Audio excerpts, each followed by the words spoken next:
This scuba trend of valet diving needs to die. It needs to be drowned in a bucket of its own blood. I hate it. You should too. Here's why.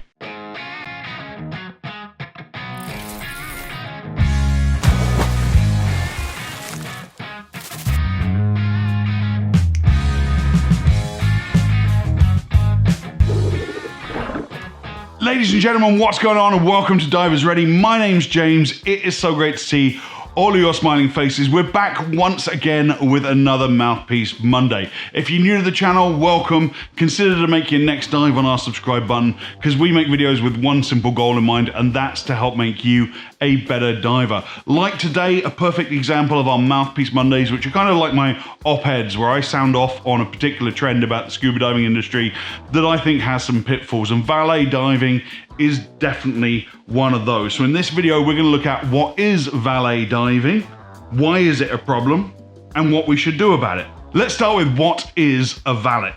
That's the correct pronunciation, valet in French. A valet is a man's male attendant, a personal assistant if you like, but particularly with a focus on clothing, helping his lordship getting dressed and making sure that he always looks his best. It's the male equivalent of a lady's maid. You've all seen Downton Abbey, you get it. In America, they prefer the French pronunciation, valet, and a valet over here means somebody to park your car for you if you don't know how to do it yourself. But what is valet diving? Well, valet diving is a term that has been coined and has become very prevalent in the Caribbean and is fast spreading across Southeast Asia, which basically means we will do everything for you except the dives. All you have to do is get in the water and take photos. That's it. Sounds fantastic. It includes things like carrying the gear for you, setting your gear up, checking your pressure, checking your nitrox measures. It includes breaking down your gear or switching it to the second tank. It includes rinsing your gear for you, hanging your gear up, storing your gear, and the next time you see your gear, it's assembled ready for your next dive. It's particularly popular in vacation areas. You don't tend to hear valet diving in places where you go and dive yourself at the weekend in an area where you live. Convenience, ease, relaxation, you're on vacation, chill, drop your brain into neutral. Sounds idyllic. Why would this be a bad thing, James? The idea is to provide luxury service. And you guys know I'm all about excellence in customer service in the scuba diving industry. But valet diving has become such a buzzword that I was on a dive boat earlier this year and the dive master came over and said, "Oh, let me set your gear up for you." And I said, "No, thanks mate, I got it." Haha, you cute. Oh, bless you. "No mate, I got it. Don't worry about it. I'm on it."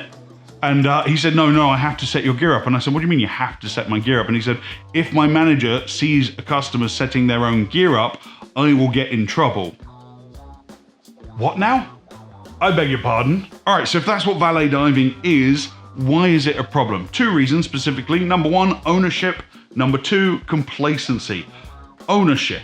I want to set up my own gear. I want to do my own checks, and I want to have ownership and responsibility over my own dives. I absolutely want to make sure that my gear is set up the personal way that I like to dive it. Now, how can a complete stranger, a random dive master on a boat somewhere, know how I like my gear as opposed to anyone else on the boat? Are they going to set up your gear the way you like it? And I'm sure all of you watching this have a preference as to how you like your scuba gear assembled. And the same thing at the end of the dive. If they're going to rinse your gear for you, are they going to do as thorough a job as you would? I'm sure when you look after your gear and you go through the maintenance process of making sure it's desalinated after a dip in the ocean, you take extra particular care because you've spent money on that gear. How can you trust a perfect stranger to provide the kind of care for your equipment when they're not going to see you next week? Let me give you this example. When I took over the running of a boutique luxury dive center in the Caribbean, they were just starting to sort of try the whole valet dive experience out.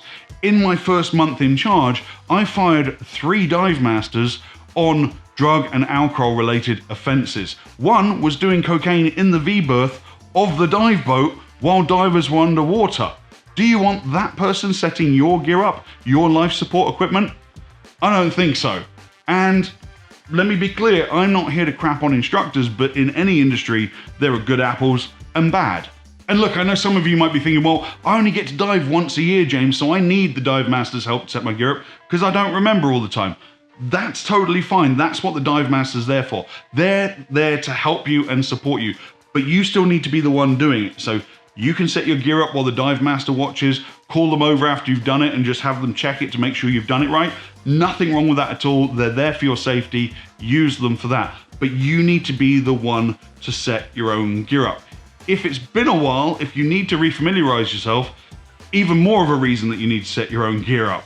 It's completely unacceptable to be like, well, I forgot how to assemble scuba equipment, so I'm just gonna have somebody else do it for me and go diving anyway. Because if that's the case, what else have you forgotten? And that brings me to my second problem with valet diving, complacency. If you're willing to give up assembling your own gear, what else are you willing to give up?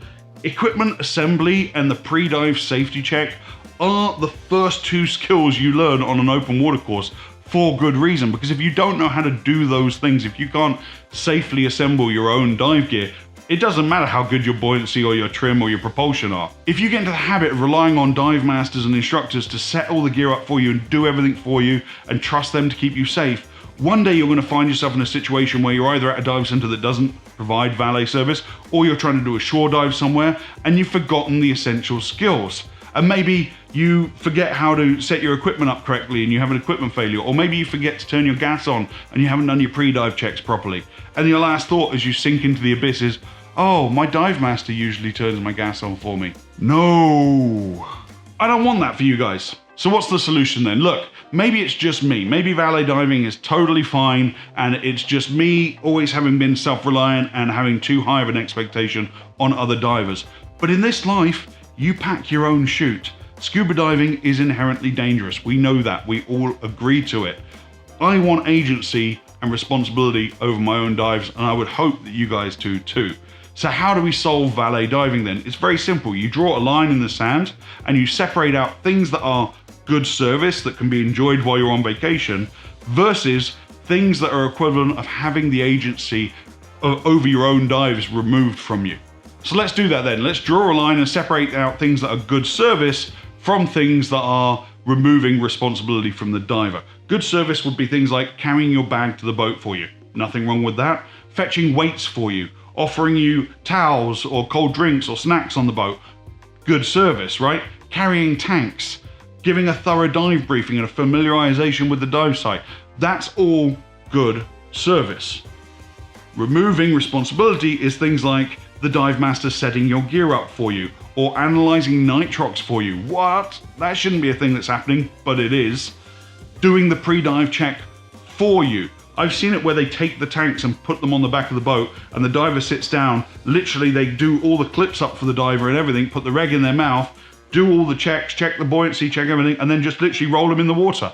The diver hasn't done anything. Doing dive planning for a diver. No, everyone does their own dive plan. That's why you're taught it at open water level. There is nothing wrong with letting the dive crew carry your gear for you. You're on vacation. Kick back, relax, but set your own gear up. Draw that line in the sand between good customer service and having the responsibility for your dives removed from you. Remember, you can't subcontract out your own safety.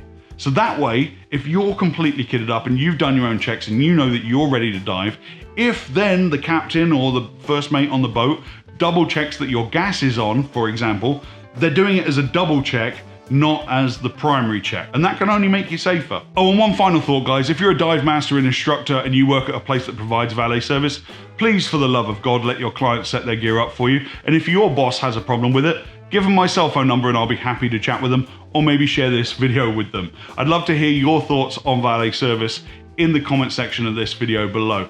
As with everyone watching this, have you experienced valet diving? What did you think about it? Did it make you feel safer or less safe?